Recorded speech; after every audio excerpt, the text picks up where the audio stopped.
mutual confidence is extremely important.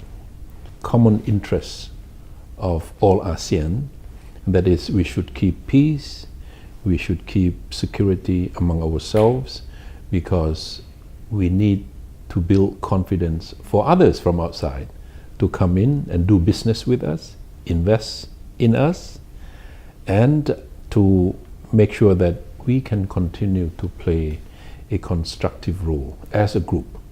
So we have to keep peace within ourselves, we have to have mutual confidence among ourselves, we have to build a higher trust among ourselves. And in my 5 years of service as ASEAN Secretary General, I have tried to help all sides understand each other, Thailand and Cambodia, the issues of previously Philippines and Singapore, and Philippines and Malaysia,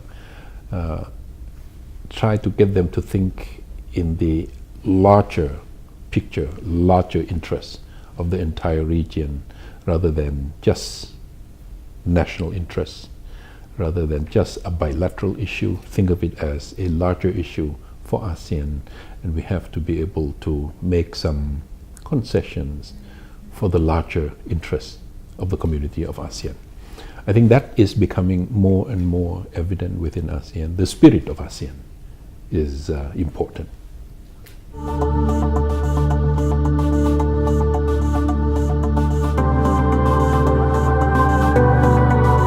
It's a gesture of goodwill and appreciation to Japan and to the people of Japan, who had been very, very supportive and helpful to ASEAN from the very beginning.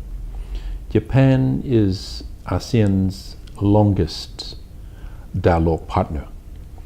Last year, we celebrated 40th anniversary of our dialogue partnership, and Japan has been extremely helpful for ASEAN to grow and strengthen and progress. So when the earthquake came in March 2011, I thought the least that ASEAN could do was to show that sympathy. And I was very inspired and moved by the outpouring of sympathy and goodwill of the people in ASEAN.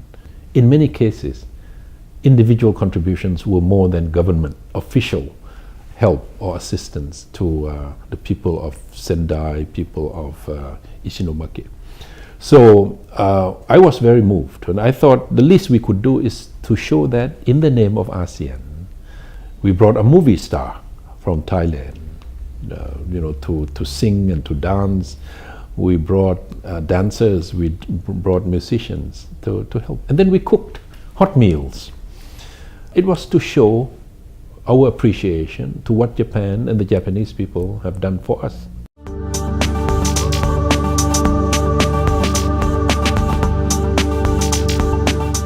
It's a very interesting institution, a small college, consider themselves liberal arts, 4 years of education, preparing themselves for various professions into the future.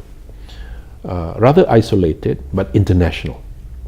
So I thought it was a very unique audience, that you could speak to a young group of Japanese who are rather open in their mentality, in their mindset, being taught issues and lessons and languages and history from the global perspective.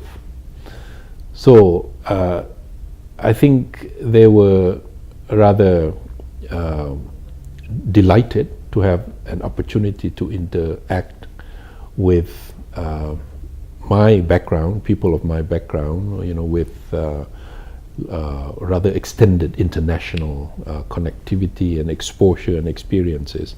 I was able to assure them and reassure them that liberal arts education, being interested in the wider issues of human beings as human family, is important.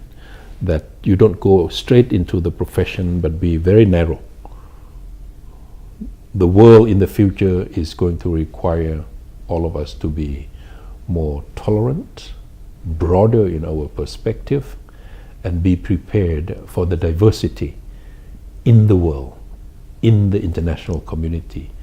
And if you are well informed from the beginning, that you have to approach many of the global issues and global challenges from a wider perspective than just a national perspective, your own country's narrow interests, then you will have some positive impact on the world.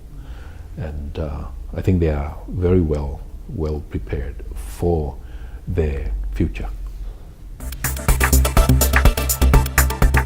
I think young people are now, these days and age, very eager, very anxious to be connected, to know more, and to understand issues from various perspectives. While they have the ability to connect through modern technology, IT, we also need to encourage them to move around, be mobile, be connected, and be able to experience firsthand on a personal basis.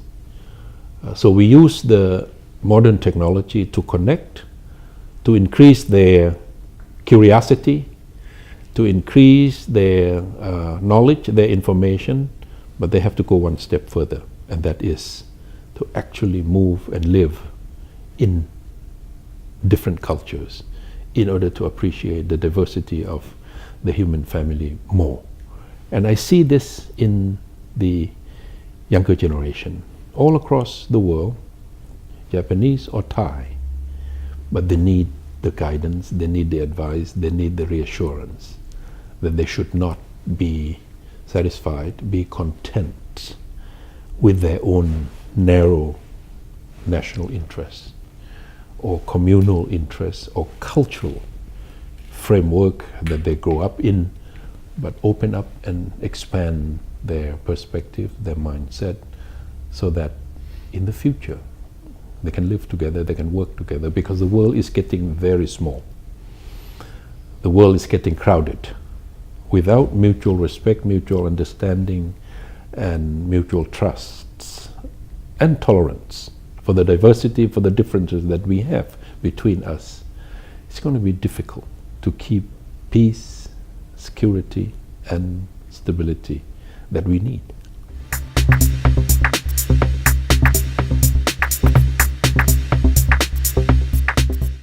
I think Japan and Thailand have been friends for a long time. I think the largest investment of Japan outside of Japan would be in Thailand, in ASEAN, and very productive. And I think the relationship has been mutually beneficial. What happened to Thailand in Thailand is, I would call it a democracy derailed. That the country needs to get back on the path of democracy, but it needs support, it needs encouragement, it needs sympathy.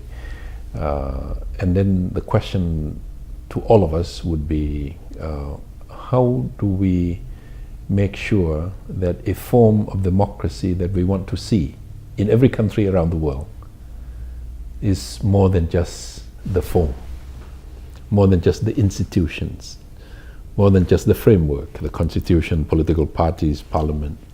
Is that enough?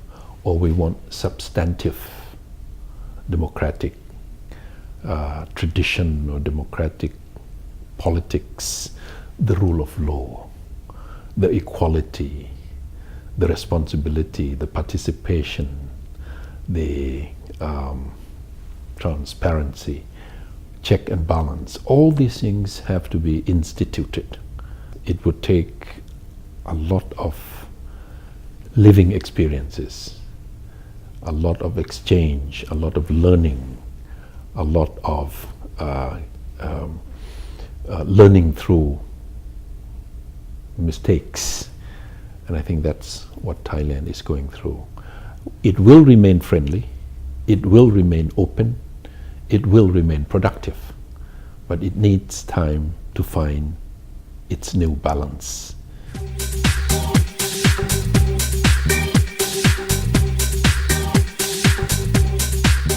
I think human resource development is the most important contribution that any society can make to the next. Help them to develop their own leadership, their own human resource, their own future generations. I think Japan has a lot to share, to show and to offer. The way in which you organize your society, the way in which you solve your problems, the way in which you manage your own differences in every level, every dimension of your society, political, economic, social, all these things I think need to be appreciated. That's what Japan can show or can share. Cannot be imposed, cannot be forced onto other people, but at least you can show and share the way in which you do things, bit by bit, step by step, the discipline, the hard working, the honesty, the responsibility, the sense of professionalism in everything you do. All these things are important for social development, for political development, for economic development, or for a holistic development of any society. Japan can share and show.